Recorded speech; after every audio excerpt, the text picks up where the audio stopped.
안녕하세요. 오늘도 사연살롱을 찾아주셔서 감사합니다. 자상한 천사이자 젠틀맨이었던 남자와 그의 가족들에게 뒤통수 시게 맞고 다시 솔로로 돌아온 30대 여자예요. 제가 어렸을 때 귀신이나 쥐, 바퀴벌레를 무서워할 때마다 저희 엄마는 지혜야, 저런 게 뭐가 무섭다냐? 제일로 무서운 건 사람이야, 사람. 항시 사람을 조심해야 해. 라고 하셨는데 이거 진짜인 것 같아요. 이 세상에서 제일 무서운 건 사람이더군요. 믿었던 사람에게 배신을 2번이나 당하고 인간에 대한 신뢰를 잃어버렸네요. 전 부모님과 일찍이 연이 끊어지고 밑바닥 인생부터 시작한 무명 트로트 가수예요. 제 또래의 30대 친구들을 보면 아직도 부모님 품 안에서 아기 마냥 따뜻하게 자라던데 전 정글에서 나 홀로 살아남아야 했죠. 다행인지 불행인지 저의 고달팠던 인생사가 노래 부르며 감정 잡을 때 도움은 되는 것 같아요.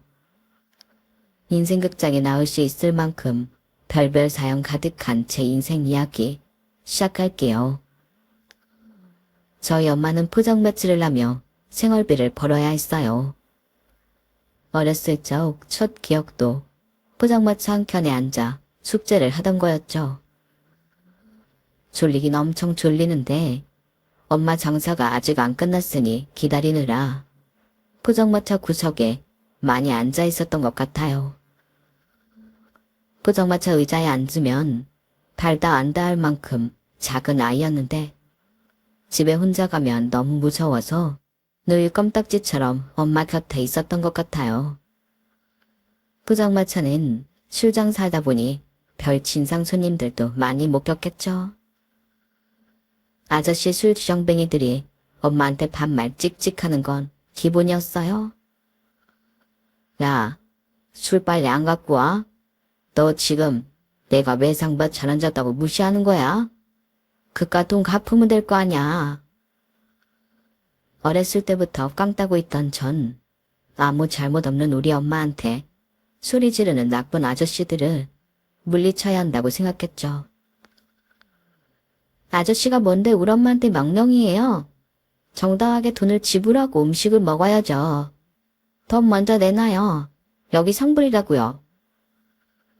맨 구석에서 초등학생 꼬맹이가 불쑥 튀어나와 따지고 드니 딸기코 술주정뱅이 아저씨도 머쓱했나봐요. 아이 뭐야, 웬 꼬맹이야. 에이씨 재수없어. 다신 여기 오나 봐라. 자, 돈 여기 있어. 먹고 떨어지라고. 엄마는 놀란 토끼 눈을 하고 저에게 주의를 주었어요. 지혜야, 술 취한 사람들은 뭔 짓을 할지 몰라. 그냥 내비두는 게 상책이야. 다음부턴 모른 척하고 조용히 있으렴. 엄마가 다 알아서 할 테니. 내가 엄마를 지켜야 한다는 생각엔 변함이 없었어요. 하지만 엄마를 제일 못살게 굴던 사람이 글쎄 누구였는지 아세요? 바로 아빠였죠.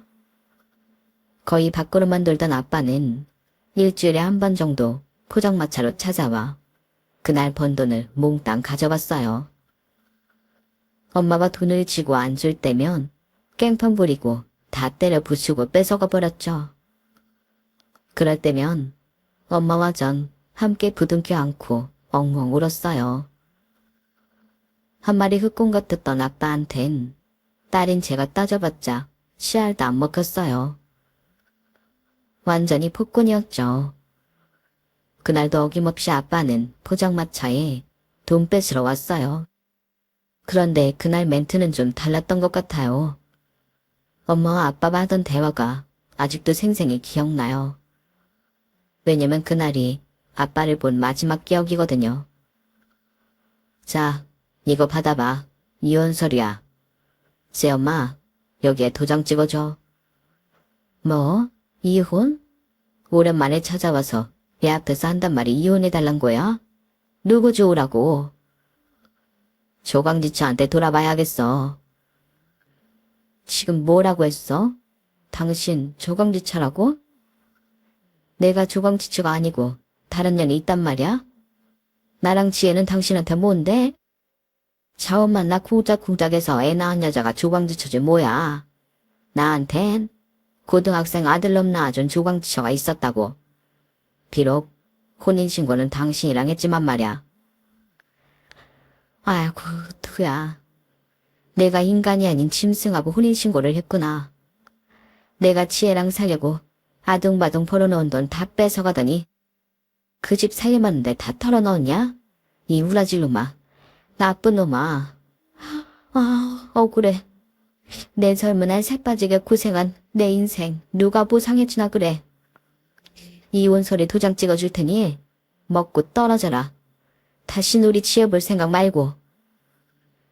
아빠는 이혼을 약속받고 구석에 있던 책에 와서는 한번 꽉 안아주고 유유히 떠났어요. 본인은 홀거분이 있을지 모르지만 우리 모녀에겐 씻을 수 없는 상처를 남겨준 잔인한 아빠. 난 저런 남자랑 결혼하지 말아야지. 능력 있는 사람이랑 결혼해야지. 라고 다짐 또 다짐했죠. 미운정 고운정 들었던 남편도 떠나갔고 완전히 홀로 외동딸인 저를 키워야 했던 엄마는 투잡 쓰리잡을 뛰며 고군분투했어요.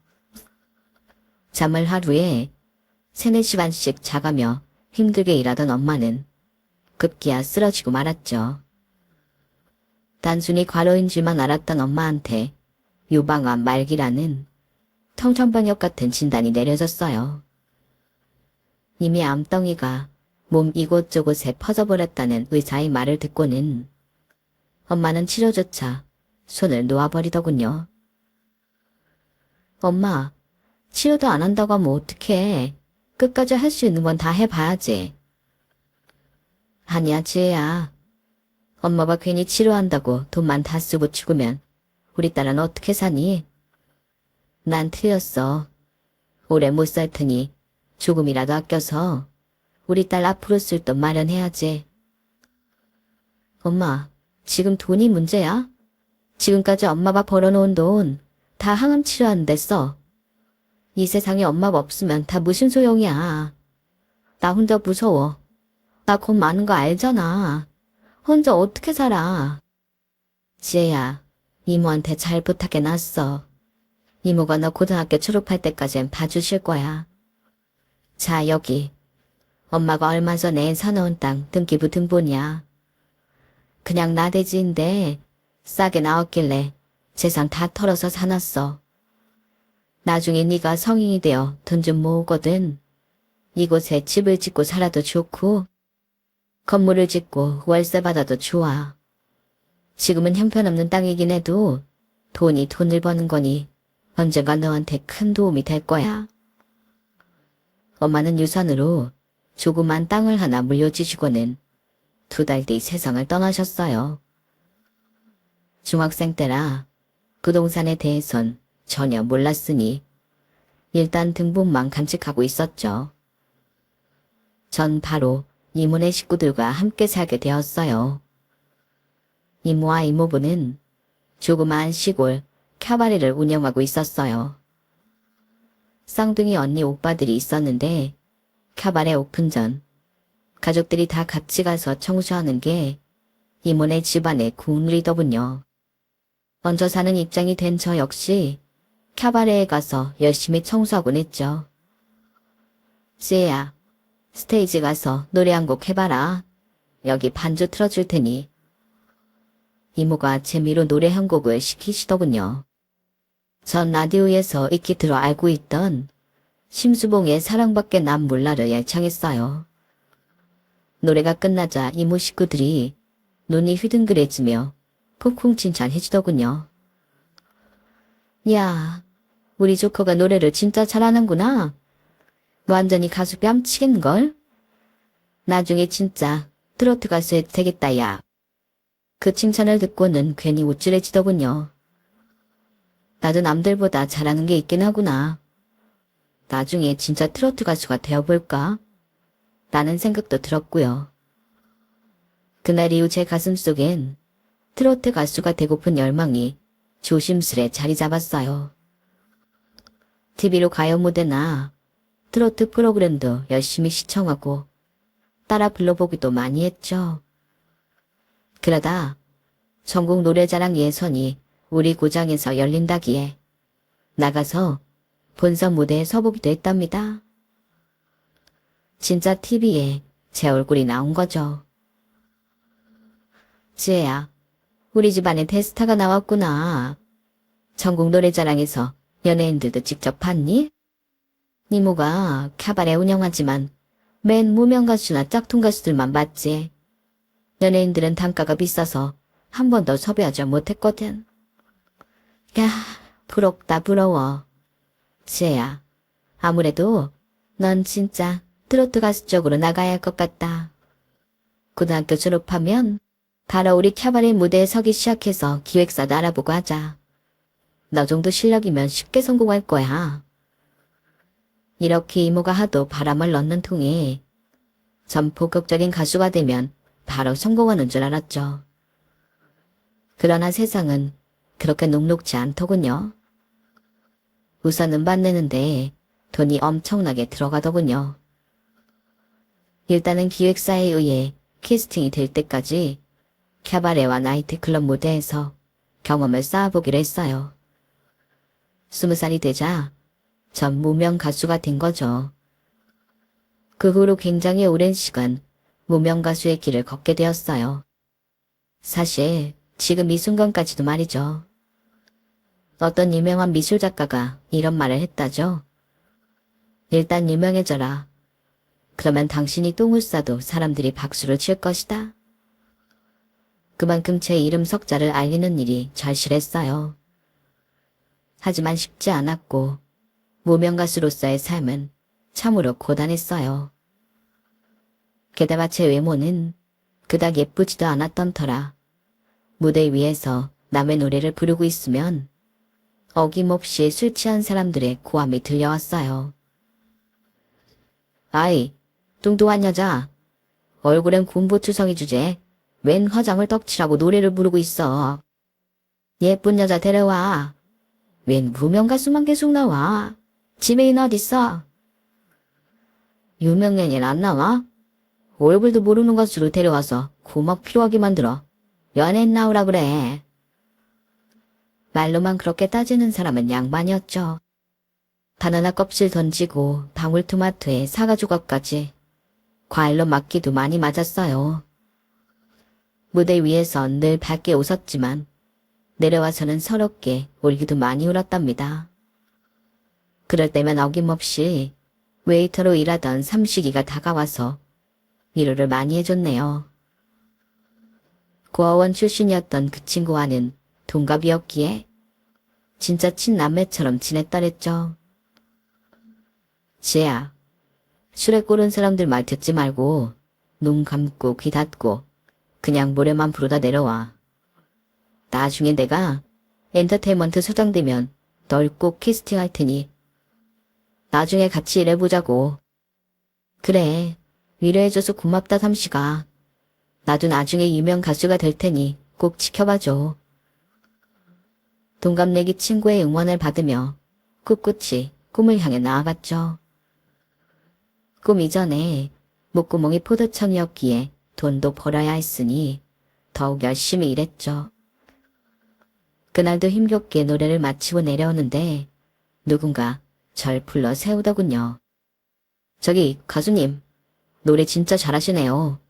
감명 깊게 잘 들었습니다. 시간 되시면 따뜻한 차라도 한 잔 대접해도 될까요? 전 갑작스런 제안에 눈이 휘둥그레졌어요. 이렇게 칭찬해주는 사람도 잘 없는데 제게 차를 대접해주겠다니 호의가 고마웠죠. 아, 안녕하세요. 여기 손님이신가 봐요. 제 노래 잘 들어주셔서 감사합니다. 네, 여기 근처에서 조그만 회사 운영하는 CEO입니다. 이름은 박민이에요. 노래하는 모습이나 음색이 아름다우셔서 관심 있게 지켜보고 있었습니다. 연락처 좀 알 수 있을까요? 호감 가는 외모에 말쑥한 정장을 빼입은 그 남자의 관심이 싫지 않더군요. 내심 마음속으로는 참 반가웠던 것 같아요. 20대 중반이었던 저는 그때까지만 해도 남자를 사귀어 본 경험이 전무했거든요. 일을 마치면 미치도록 외로웠던 것 같아요. 그날 당민이란 남자와 밤늦도록 대화를 나누었고 서로 헤어진 후 전화로도 밤새 통화했네요. 그 남자는 마치 제 마음속에 들어봤다 나온 사람 마냥 저에 대해 잘 파악하고 모든 걸 다 맞춰주더군요. 그의 여자친구가 되어 고급스러운 곳에 가서 데이트도 하고 대접받으니 진짜 공주가 된 듯한 기분이었어요. 이른바 시골 초년이었던 제가 한강 유람선도 타보고 호텔 레스토랑도 가보며 세련된 경험 많이 했네요. 어릴 적 수두를 알아 군보투성이 내 얼굴도 예쁘다 해주고 통통했던 제 몸매도 미스코리아 뺨친다고 해주니 황홀했어요. 남친에게 완전히 쏙 빠져버렸죠. 몇 달을 구름 위에 동동 떠다니며 사랑에 빠진 어느 날 남친은 슬슬 돈 얘기를 꺼내더군요. 지혜야, 지금 내가 운영하는 회사가 급하게 막아야 할 어음이 있어서 그런데 얼른 쓰고 줄 테니 한 1,000만 원만 빌려줄 수 있을까? 일주일 내로 갚을게. 뭐? 1,000만 원? 일주일 내로 갚는다고? 회사에 그 정도 금액도 여윳돈이 없는 거야? 요새 사정이 좀 빡빡하게 돌아가서 그래.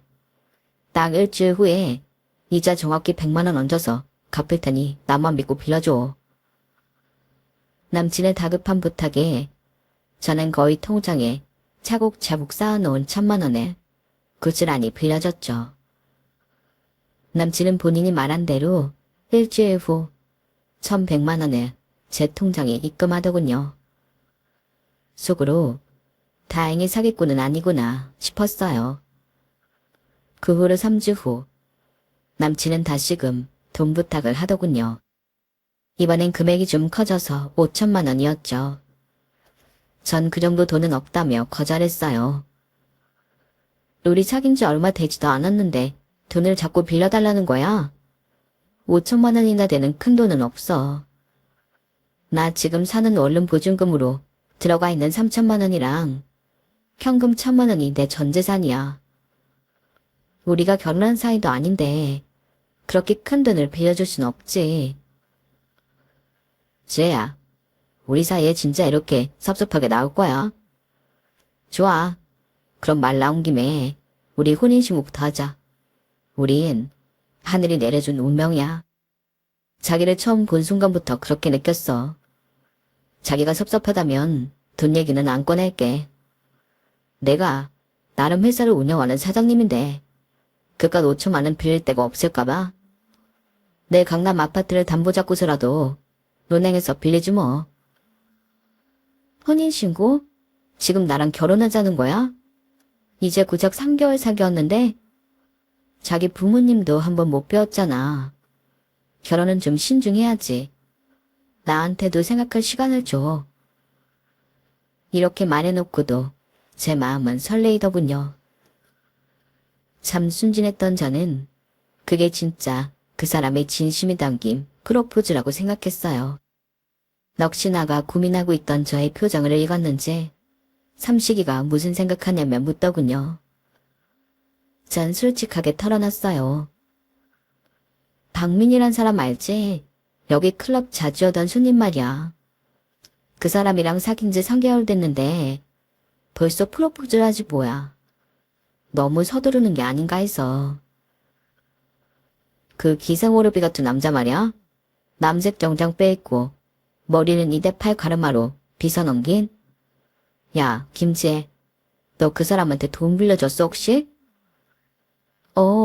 저번에 빌려줬는데 이자까지 쳐서 일주일 만에 받았어. 근데 왜? 이 바보 맹치야. 그 새끼 완전 사기꾼 새끼야. 이번에 또 이 클럽에 얼쩡거리길래 내가 쫓아내려다 큰소리 낼까봐 말았는데 이 바닥에서 유명한 놈이라고. 뭐? 잘못 알고 있는 거 아니야? 그 사람 이 근처 중소기업 CEO인데? 사람 착각한 거 아니야, 삼씨가? 그럴 리가 없어. 으이그, 순진에 빠져가지고는. 이름이 뭐라고 했다고? 박민. 그놈 본명이 박춘삼이고 사기 전가만 한 12범 될 거야. 술집 아가씨 땐만 골라서 등쳐먹고 다니던 놈인데 그놈이 너한테까지 접근했단 말이야? 너 내일 아침 밝으면 나 따라와. 그놈 사는 판다촌 같이 가보자.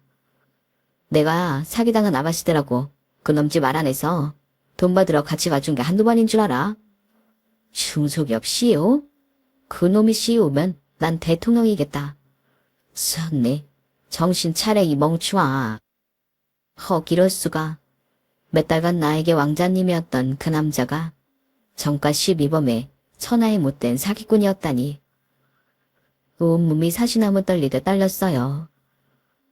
그렇게 뜬 눈으로 밤을 지새고 삼식이와 함께 남친이 산다는 판자촌으로 향했죠. 다 쓰러져가는 귀갓집 밖에서 삼식이가 그놈을 크게 불렀어요. 어이, 박춘삼씨, 우편 등기가 나왔어요. 어서 나와보세요. 박춘삼씨, 급한 등기물입니다. 잠시 후 난닝구를 입고 입이 쩍 벌어지게 하품을 하며 웬 노숙자 같은 사람이 나오더이다. 아이, 뭔 등기물이야. 교도소에서라도 보냈나? 아씨, 한참 낮잠 자고 있는데. 쌍판떼기를 확인하니 내 남자친구인 박민. 그 사람이 확실했어요.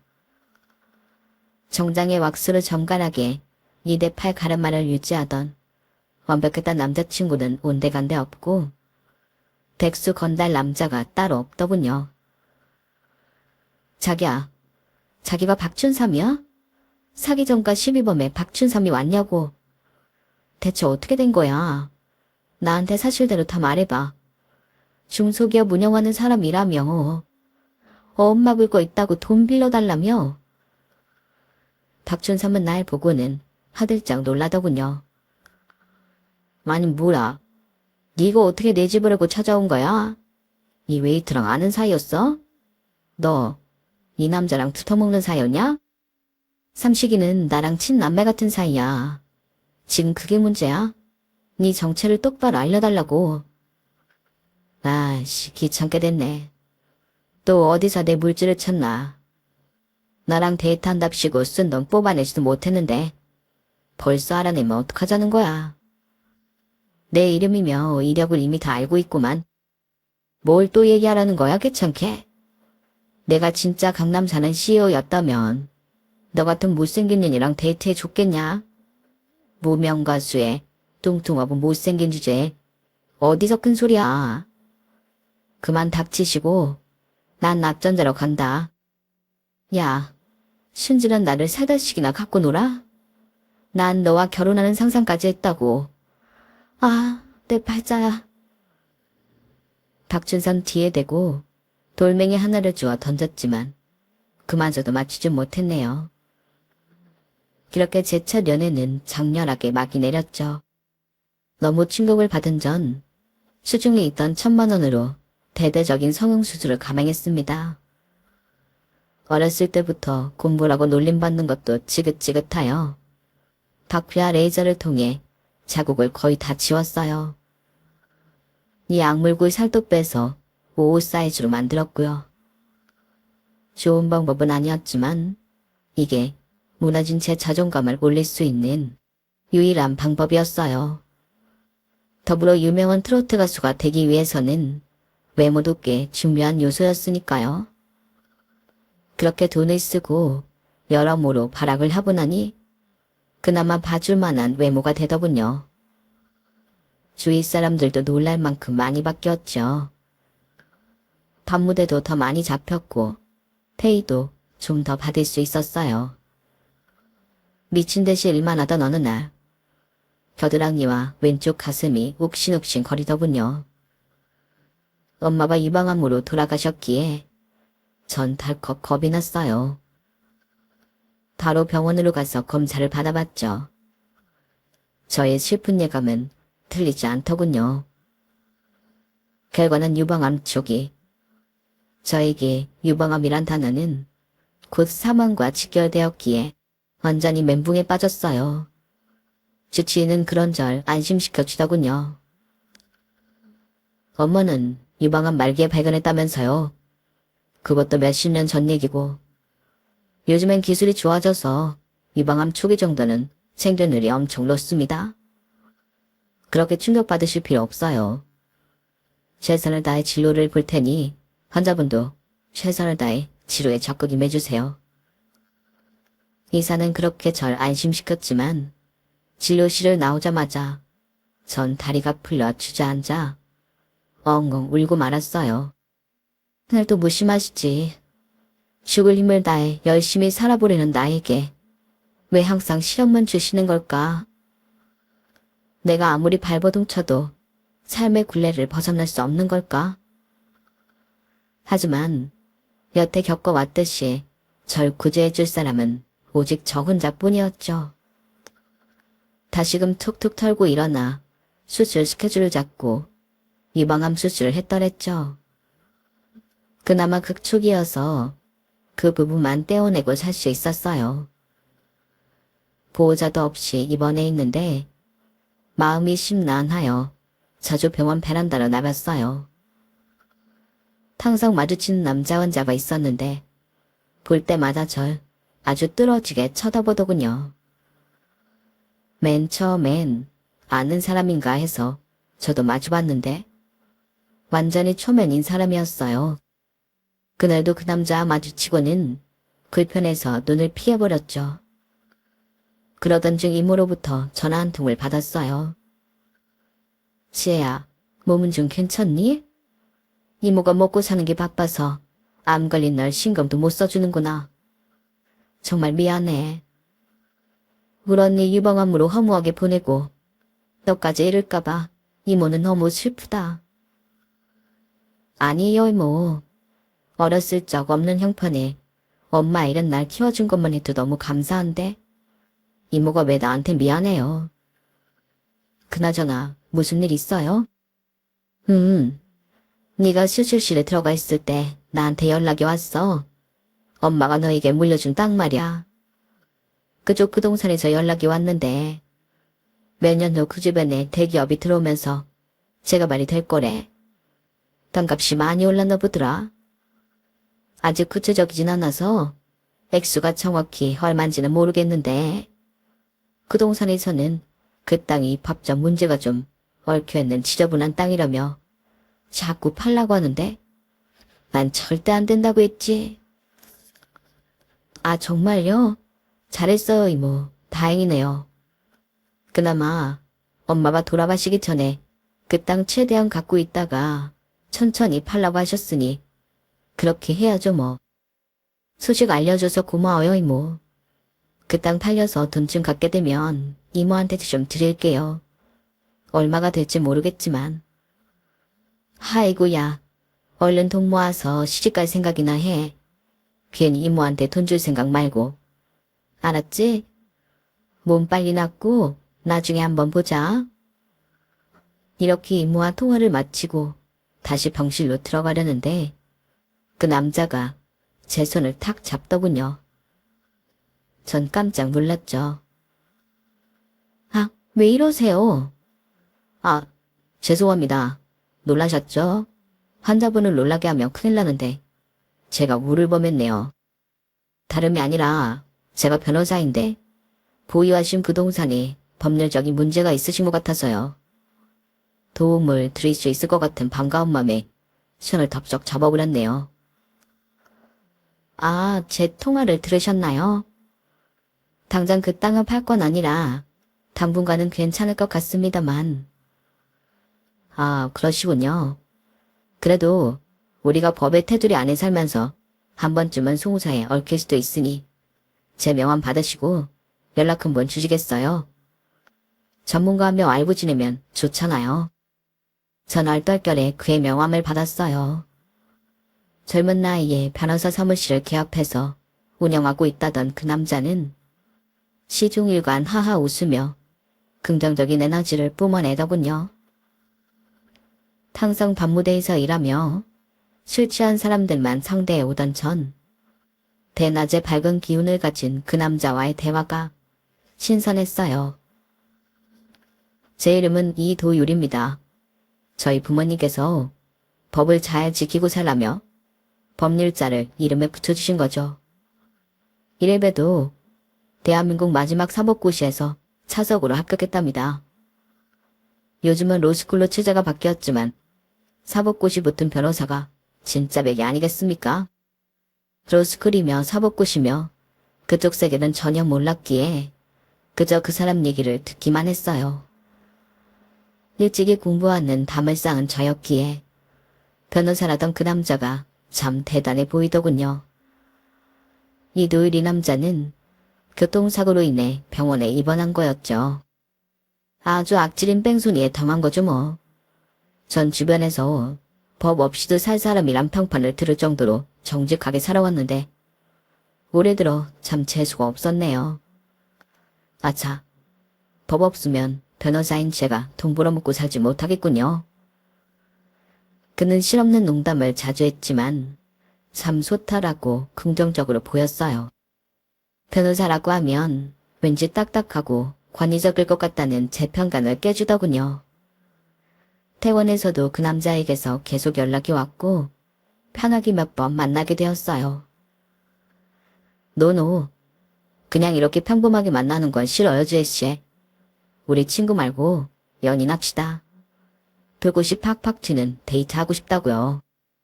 이제 30대가 되니 저희 집에서 빨리 결혼하라고 난리인데 이제야 제대로 된 신부감을 찾은 것 같네요. 신부감이란 말에 덜컥 겁이 났어요. 저란 사람에 대해 자신이 없어서였죠. 제가 저번에 말씀드리지 않았나요? 전 밤무대에서 일하는 무명 트로트 가수예요. 저희 부모님은 일찍이 이혼하셨고 아빠는 그 후로 소식도 끊겼죠. 엄마는 고생만 하시다 유방암으로 돌아가셨고 저도 유방암이었고요.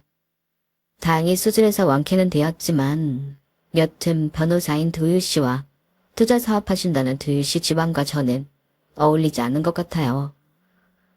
신부감 찾으신다면 전 중도 탈락일 듯요. 다른 훌륭한 여성을 찾아보시니 좋을 것 같네요. 그따위 스펙이다 무슨 소용입니까? 우리 집 아무리 잘 사는 부잣집이고 난 전문직이라 해도 사람 사는 거 다 똑같습니다. 변호사 생활하면서 이 사람 저 사람 엄청 많이 만나다 보니 이젠 척 보면 딱 압니다. 제시가 진짜 진국인 여자라는 거 다 안다고요. 게다가 얼굴이며 몸매며 미스코리아 뺨치게 예쁜데 이런 여자를 그냥 묻히라고요? 그깟 직업 때문에요. 결혼하고도 내가 팍팍 밀어줄 테니 트로트 가수의 꿈을 계속 밀고 나가요. 우리 집 돈 많아요. 그깟 음반 몇 장 내줄 테니 열심히 해보라고요. 나만 딱 믿고 따라와요. 우리 부모님들 좋으신 분들이라 제시 반대 안 하실 거예요. 일단 우리가 사귀고 나면 바로 우리 부모님 맘나 뵙고 결혼 허락 받읍시다. 당장 내일 모레 결혼하자는 거 아니잖아요. 서두르지 않을게요. 천천히 가자는 그의 말에 믿음이 갔어요. 첫사랑이었던 사기꾼 남자에게 크게 대이고 이 남자를 의심만 하고 있었는데 이렇게 진중하게 다와주니 다행스럽게 여겨지더군요. 일단 한번 만나보기로 했어요. 이도율. 이 사람이 저의 두 번째 남자친구가 된 거죠. 하지만 서두르지 않겠다는 그의 말과는 다르게 성급했던 남친은 사귀자마자 결혼 얘기를 수도 없이 꺼내더군요. 심지어 변호사 업무가 너무 바빠 주중에 몇 시간만 겨우 얼굴을 볼 수 있었는데도 말이죠. 지혜야, 내가 당신을 사랑하고 당신이 나를 아끼고 사랑하는데 왜 계속 같이 있지 못해야 해? 일하느라 바빠도 밤에 집에 들어가면 지혜가 있어줬으면 좋겠어. 하루빨리 결혼하고 싶다고. 당장 우리 엄마 아버지랑 약속 잡자. 그게 상관내지 뭐. 자꾸만 반복되는 재촉에 그의 부모님을 만나게 되었어요. 남친으로부터 들은 부모님 얘기는 투자업을 하시는 분들이다. 교양이 넘치고 예의 바르신 분들이다. 그 정도였죠. 최대한 정숙한 투피스를 골라 입고 머리도 단정하게 묶고 화장도 연하게 한 채로 약속 장소를 향했어요. 예약단 레스토랑의 룸으로 들어가서 그의 부모님을 뵙고 인사를 꾸벅 드리고 있는데 웬 경제부 기자가 난입하더군요. 이명식 회장님, 안녕하세요. 실례하겠습니다. 신문사 경제부 기자인데 인터뷰 좀 잠깐 진행해도 될까요? 공식적으로는 비서분이 계속 시간이 안 된다고 하셔서 이렇게 결례를 무릅쓰게 됐습니다. 이번 대대적인 투자권에 한 말씀 듣고 싶습니다. 우리나라 경제에 파급력이 엄청날 것 같아서요. 지금 며느리값만 나는 중요한 자리인데 이렇게 갑자기 인터뷰를 진행하면 어쩌자는 겁니까? 미안하지만 내일 회장실 와주시게나. 내 단독 인터뷰 해드릴 테니. 그 신문사 기자는 단독으로 인터뷰를 해주겠다는 말에 연신 감사합니다를 외치며 꾸벅이더군요. 저는 속으로 와, 시아버지 될 분이 대단한 분이긴 한가 보다 하고 감탄했어요. 그래, 내 며느리 될 사람이라고. 본의 아니게 잠시 소란스럽게 해서 미안하구만. 우리나라 기업계에 큰 파급력을 미친 대대적인 투자를 앞두고 있어서 말이야. 아닙니다, 아버님. 중요한 일 먼저 처리하셔야죠. 전 괜찮습니다. 이해심이 많은 아가씨로구만 그래. 유방암 걸려 돌아가신 엄마로부터 받은 땅이 좀 있다고? 그건 현재 가치로 얼마나 하나? 대화가 갑자기 제가 유산으로 받은 땅 얘기로 흘러가서 좀 당황했네요. 아하, 도율 씨가 벌써 말씀을 드렸나요? 글쎄요. 정확히 가격은 모르겠고 주변이 개발된다고 해서 땅값이 많이 올랐다고는 들었습니다만. 뭐라 그래. 그럼 그거 당장 팔아서 현금화해서 내 사업에 투자하기나. 내가 정확히 10배 정도 불려서 3개월 만에 돌려주겠네. 현재 나대지라고. 얼른 현금화해서 월세 나오는 건물이라도 사면 좋지. 안 그래? 예비 신부들과의 대화는 마치 복싱으로 훅훅 공격이 들어오는 듯 했어요. 모조리 돈에 관한 대화였죠. 얼마 되지도 않는 그 땅에 대한 그분들의 관심은 지대하더군요. 확실히 입장 표명을 해야 할 것 같았어요. 저희 엄마가 물려주신 유산을 그렇게 쉽게 팔 생각은 없습니다. 부동산의 문이 아니라 그쪽 시세가 어떻게 돌아가는지도 잘 모르고요. 남친이 옆에서 좀 말려줬으면 좋겠는데 한술 더 뜨더군요. 지혜야, 신문사 기자가 아까 하는 말 들었지? 우리 아버지가 하려는 투자가 대한민국 경제를 좌지우지할 수도 있다고. 그 정도로 큰 규모의 베팅이니까 아버지 말씀대로 지혜 돈 다 털어 넣으면 10배, 아니 20배로 불려지는 건 시간 문제야. 3개월이 아니라 한 달이면 족할걸? 그깟 월세 한 푼 안 나오는 나대지 팔아서 현금화하자. 아버지께 다 맡겨버리자고. 아니, 됐어. 그렇게는 안 할래. 저는 다시금 단호하게 거절했어요. 옆에서 심드렁한 표정으로 듣고만 있던 남친 엄마가 갑자기 한쪽 엉덩이를 들더니 냅다 방귀를 뿡 끼는 게 아니겠어요? 교양이 넘치는 분들이라며 이게 뭐람?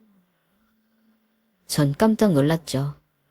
그러더니 더 교양 없는 말을 내뱉고는 사라지더이다. 티 아가씨 돈도 없어 배는데 이쯤 하고 우리 일어납시다 여보. 나 똥도 급한데 집에 나가자고. 그렇게 남친 부모님 둘은 유유히 일어나서 사라졌고 전 멘붕에 빠져서는 대충 인사를 하는 동 마는 동 하고 남친과 나왔네요. 자기야, 이게 상관네요? 우리가 만약 결혼하게 되면 어떻게 살 건가? 이런 생산적인 대화는 하나도 없고 오직 돈.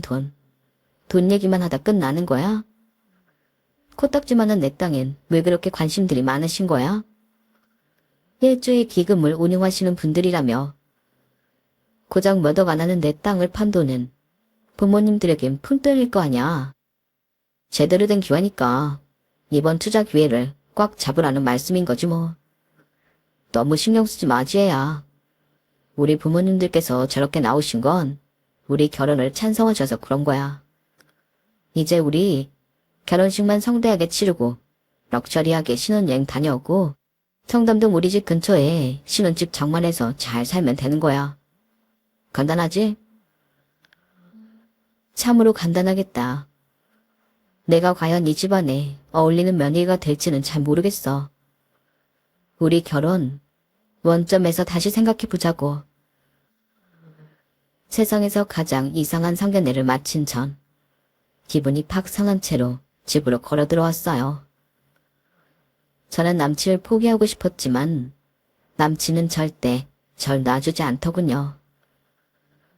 조금씩 멀리하는 낌새를 알아차린 남친은 더욱더 적극적으로 제게 돌진했어요. 매일 밤 저희 집으로 찾아와 선물 공세며 결혼하자며 구애를 펼쳤고 제가 일하는 밤무대며 행사장에 본인의 외제차를 끌고 와 운전사 노릇을 자처했죠. 공주 대접을 넘어선 전방위적으로 보호자 역할을 다하더군요. 끔찍하게 위해주는 남친의 정성에 넘어가 남친 뜻대로 결혼을 진행하게 되었어요. 맨날 일만 하며 친구도 별로 없던 저는 청첩장 줄 사람이 이모네 식구들과 삼식이 뿐이더군요. 당 강제로 스몰 웨딩으로 결정하게 됐네요. 결혼식 당일 오랜만에 꽃단장을 하고 조카 결혼식에 나타난 이모가 너무 반가웠어요. 돌아가신 우리 엄마와 꼭 빼닮은 이모였기에 엄마가 더더욱 보고 싶더군요. 든든한 이모 손을 잡고 신부 대기실에 입장을 기다리고 있는데 한 5분 정도 남았을 때쯤 웬 여자가 뚜벅뚜벅 걸어오더니 제게 쪽지 한 장을 건네더라고요. 쓰레기 치워줘서 고마워요.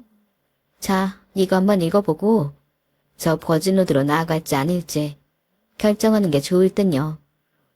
그나저나 당신에겐 직업이 뭐라고 하던가요? 그놈이랑 그 부모들이? 네, 그놈이란요. 제 남편 될 사람 말인가요? 현재 변호사인데요. 그 사람 부모님은 투자업 하시고요. 변호사요? 쪽지 한번 보세요. 나한텐 의사라고 뻥쳤고 다른 여자들한텐 각기 다른 직업을 댔더라고요. 참 다양하게 말이죠. 다른 여자라니. 전 다급히 쪽지 내용을 확인했어요. 쪽지엔 1번부터 5번까지 여자들 이름과 연락처, 이 남자가 사기친 내용들이 적혀있더군요. 직업도 가지각색이었어요. 의사, 변호사, 펀드 매니저, 교수, 판사 등등. 피가 거꾸로 솟는 것 같았죠. 첫사랑에 크게 배신당하고 겨우 정신 차리고 열심히 살고 있던 나한테 또 사기를 치는 남자라니. 그것도 신부 입장 5분 전에 알게 되다니. 옆에 있던 이모도 상황 파악을 대강하고는 열이 받아서 제게 웨딩드레스 벗어버리자고 소리를 쳤어요. 쟤야, 이거 완전 사기 결혼인 것 같다. 결혼식 진행하기 전에 얼른 드레스 벗고 이모가 갖고 온 추리닝으로 갈아입어. 이모, 어쩐지 이 새끼랑 그 부모네 놈들이 유산받은 내 땅에만 그렇게 관심이 있더라고. 아, 이모, 난 어째 이렇게 사람 보는 눈이 없는지 몰라. 쟤야, 울지 말고 정신 똑바로 차려. 저놈한테 가서 딱이 한 대 날리고 오란 말이야. 이모랑 당장 여길 떠나자. 이모 말대로 웨딩드레스를 거의 찢듯이 벗어 제끼고는 추리닝을 대강 입은 채 신부 입장하는 문을 뻥 발로 차고는 희죽희죽 웃고 있는 남친에게로 향했어요. 이 새끼, 나한테 사기치고는 뭐가 좋다고 희희낙낙거려? 내가 한 번 당하지 두 번 당할까봐? 내가 그리 만만해 보였어? 경찰에 신고해버릴 거야, 이 미친놈아. 저는 남친, 아니, 그 새끼한테 싸대기를 한 대 날리고는 가래침을 뱉고 돌아섰어요. 순간 제 손에 들린 너덜너덜한 웨딩드레스가 걸리적거려 남친한테 뒤집어 씌우고는 식장을 빠져나와 버렸죠. 그놈은 제가 사기친 게 무서운지 잘 미쳐 잡지도 못하더군요. 이모네 식구들과 함께 빠져나온 저는 그 길로 그 쪽지에 적힌 여자들과 통화를 했고 탑동으로 그놈을 고소하기로 했습니다. 현재 한창 재판 진행 중입니다. 피해 입은 그 여성들과 함께 꼭 그놈과 부모들 콩밥 먹이기 위해 갖은 노력을 다하고 있어요. 수사를 하면 할수록 피해자는 점점 더 많이 나오더군요. 지난 10여 년간 참으로 열심히 사기쳐먹고 다녔더라고요. 그 부모와 함께 3명이 합심해서 말이죠. 그렇게 인생의 나락에 빠져 충격으로 일도 못하고 집에 홀로 있는데 얼마 전 삼식이로부터 연락이 왔어요. 결혼식장에서 다 봤다면서 위로를 해주더군요. 지혜야, 뭔가 마음이 좀 괜찮아졌니? 삼식아, 내 인생은 왜 이럴까? 좀 빠져나올만 하면 다시 수렁으로 굴러들어가고 평생 이러다가 내 인생 막 내릴 것 같아. 바보 같은 소리 하지 말고 내가 추천한 노래나 한번 들어봐. 이 노래 요즘 유명하잖아. 근데 왜 갑자기? 이 노래 부른 가수랑 음반 다 내가 제작한 거야. 나 클럽 예전에 그만두고 엔터테인먼트 회사 차렸어. 너한테 진작 말하려 했는데 네가 결혼한다고 정신없어 하는 것 같아서 좀 늦었네.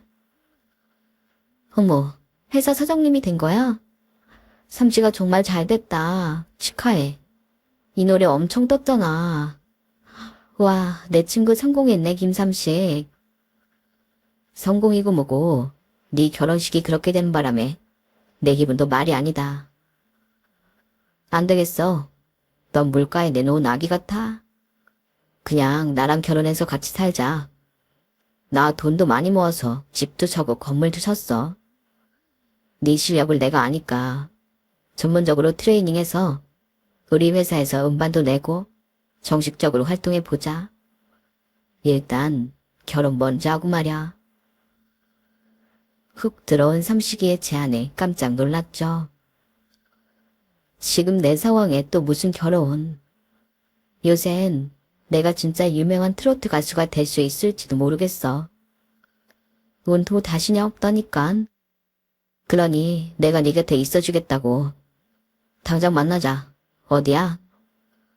이게 바로 얼마 전 통화 내용이네요. 저는 이따 삼식이와 만나기로 했어요.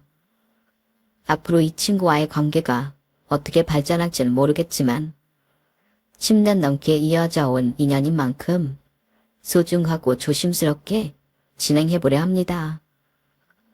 고맙게도 제가 가수가 되는 과정까지 매니지먼트 해주겠다고 하니 트로트 가수의 꿈도 다시금 꿔보려고 합니다.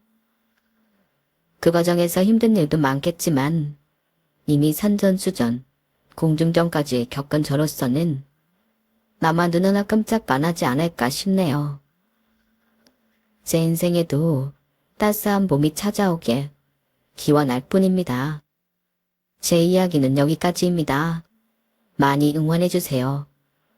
여러분도 매일매일 항상 행복하시고요. 여러분, 사연 댓글에 응원과 현명한 조언 부탁드려요. 좋아요와 구독은 저에게 큰 힘이 됩니다. 오늘도 좋은 일 가득하세요.